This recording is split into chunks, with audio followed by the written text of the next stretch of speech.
Now, once we got our Attorney appeal Henry filed, Wade on the front steps of the courthouse. Mr. Wade is about to give us his reaction to the verdict. Most of the newsmen have him here. Henry Wade, who headed the prosecution of Jack Ruby. What's your reaction, Mr. Wade? Well, from the start, when this happened, I thought it was a case where he should have the death penalty. I've said that all along, told the jury that, and we asked... Henry Wade, the district attorney. And we asked for it. I think the facts fully warranted. I think it was an assassination in itself of a man handcuffed in police custody, and I think it went actually deeper than that, than who the person was killed. I think it was more of a you might say a murder or killing of our government by law rather than men. I think it actually is a step. It even advances civilization quite a bit, I believe, by this verdict. That's my theory. How does it advance civilization? Well, not guilty, I think, would have put it back toward barbarianism or lynch law of each individual citizen deciding who should be killed or who shouldn't be killed. Mr. Wade, were you surprised at the rather quick decision by the jury? Well, last night I wasn't satisfied with my argument to the jury at all, and felt awful low about it last night. When the verdict came in within a little over 2 hours, I thought we had either life or death. I didn't know which.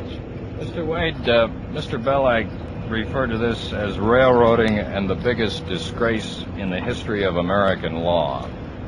I think that's his fugue state he's talking about. The way I saw him yelling and screaming up there, I believe it's the first time he ever lost a case, from the way he talks. Do you feel some sense of satisfaction of having won this case?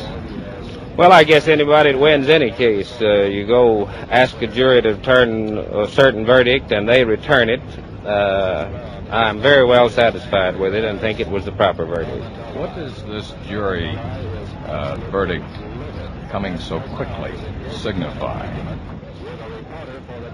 I don't think it actually signifies anything. See, we've had death penalties in 7 minutes here in Dallas. This was over 2 hours. I think it signified that the jury, by the evidence, that had pretty well made up their mind whether that he wasn't insane, that he was sane, and had pretty well thought about this during the night, and didn't take them long to deliberate to arrive at the verdict. Mr. Wade, prior to the verdict, you had said numerous times that you expected anything from acquittal to death in the electric chair. Did you really feel this way, sir, or was that just a statement for the press?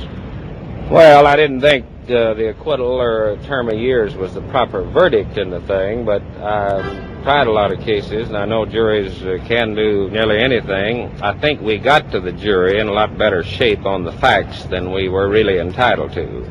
They pitched their whole case on insanity and made a weak case on it, and rather than asking for mercy or leniency. And so the jury probably subconsciously got the idea it's either insanity or death. The defense is contended on. Mr. Wade, how would you have defended Jack Ruby? Well, I don't defend any here, but I think I would have tried to go for leniency rather than all out on insanity. The defense has contended all along, sir, that the judge ruled for the prosecution all the way down the line. Could we get your reaction to that, sir? Of course, if he ruled for us when he shouldn't, our courts will reverse the case and send it back. All that'll be on appeal. This is the 25th murder case you have won, isn't it, Mr. Wade? Yes, about that many, I believe. 24 or 25. Which was the hardest? Well, I know this was I know I was the tiredest in this one last night. I was utterly fatigued to the extreme last night. Mr. Wade, you say you were tired. The jurors were obviously tired. The defendant was. Do you think that this move along attitude of the case had any effect whatsoever on the verdict, or at least on how fast it came out, sir? Well, I think the jury, as they hear each witness, they make up their mind or start forming a frame of mind of whether they think he's guilty and what they're going to do with him. And I think they've been up there 4 weeks now. Some of them have, and the testimony's been going on now 10 days, I believe. And I think the length of the trial makes the verdict a little easier for the jury, quicker for the jury to arrive at. Mr. Wade, this trial had more press coverage perhaps than any other in history. Did this put you under a particular strain in trying the case? No, not that I know of. We've had press coverage on others, not to this extent here, but we're used to having the press around. Mr. Wade, what do you, in retrospect, consider the best item of evidence or testimony that you had in the trial, sir? Well, by far, the testimony that gave him the electric chair was the officer's testimony, showing premeditation, that he decided to kill the man, or talked about, or thought about killing him 2 days before, then took a gun, loaded gun, into the police station and assassinated him as it was seen on television. And then the statements he made thereafter with reference to, I hope I killed the SOB, and I meant to shoot him 3 times, but y'all stopped me. Things of that kind is the type of thing that would give people a death penalty. Mr. Wade, what do you plan to do now? Go right to work again on Monday, or do you plan a vacation? Well, I'm going to try to catch up. See, I have I'm behind in all of my work in my office. As a matter of fact, I have over a week's dictation of answering some letters, not on this case, but on other matters from the regular routine of the office. Mr. Wade, do you regard the outcome of this trial as vindication of Dallas? I don't think Dallas, I don't think that was, Mr. Belli wanted that to be the thing. I don't think Dallas was on trial. I don't think I was on trial. I don't think Belli was on trial. I think Jack Ruby was on trial. I think it was a murder case that had more implications probably than the ordinary killing, because of the fact you're killing a man handcuffed that's innocent until he's proven guilty. And I think that's made this a different case from the ordinary murder case. Mr. Wade, was this an expensive case, or perhaps the most expensive case that you have worked on as far as the county of Dallas is concerned? I don't know what it cost. From our point of view, I think all of our doctors and all the travel in the case was something around $3,500. Many of our doctors were willing to come at their own expense. I think we're going to pay them a minimum fee of $100 a day while they were here. How is it that you were able to secure the services of some rather noted people who previously had not been expected to appear? We just checked and found out who the outstanding authorities in the field of neurology and encephalograph and psychiatry, and brought them in here. We brought in 2 other top psychiatrists out of New York and asked Ruby to talk to them, and he wouldn't talk to them on advice of his lawyer, and we didn't get to use them. They were willing to testify, but they didn't talk to him but 5 minutes. Mr. Wade, did you add any of these doctors after seeing some of the defense testimony? Did you add doctors at the last minute? No, we took this encephalogram around to all these doctors a month ago and let them examine it.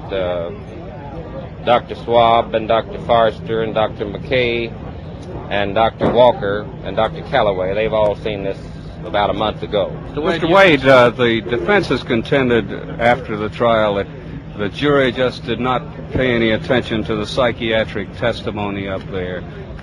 What is your evaluation of the jury's attentiveness on this point, sir? I think the jury listened to all of it. I think I've tried a number of cases where they had psychiatry as a defense, and I will say that I thought they put up as weak a psychiatric defense if I've ever seen. Would you consider this one of your greatest legal victories? Well, I don't think it's necessarily a victory for me. It's a victory for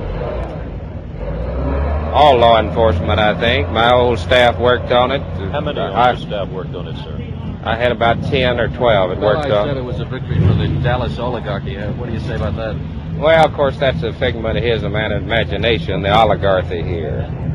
They, like any town, they have some leaders here that try to help out on civic matters, but politically and otherwise, independents and everybody else are elected here. Mr. Wade, if you would look back over the entire last 3 months or so, all of the events, and the long testimony of this trial, what would you describe as the legal significance of this verdict?